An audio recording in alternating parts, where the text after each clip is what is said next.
Aujourd'hui, je suis en mode réponse à toutes vos questions.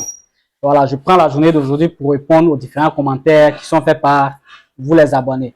Alors, à combien peut-on payer un ouvrier pour un nouveau pressing? Et là, c'est un abonné qui a posé cette question-là. Et je vais essayer de répondre à cette question-là tant bien que mal. Voilà, parce que déjà, il faut préciser que les établissements de pressing ne sont pas les mêmes. On n'est pas dans les mêmes zones, on n'est pas dans les mêmes villes, on n'est pas dans les mêmes conditions et donc il ne peut y avoir un montant fixe. Comprenez un peu. Voilà, ce que je peux dire, c'est que vous avez deux choix. Deux choix qui s'offrent à vous quand vous créez une entreprise.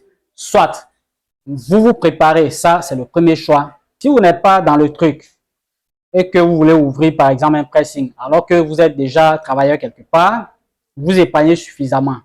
Et le salaire que l'employé va réclamer, vous lui payez ça jusqu'à ce que votre business devienne rentable et qu'il vous permette de retirer au fur et à mesure votre investissement. Ça, c'est le premier choix.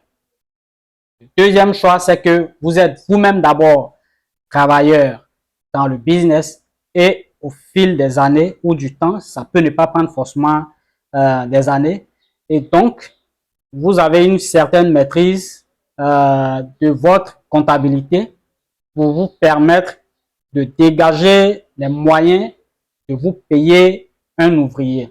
Là, en ce moment, c'est selon votre chiffre d'affaires mensuel que vous faites cette opération-là. Donc, c'est les deux cas qui s'offrent à vous.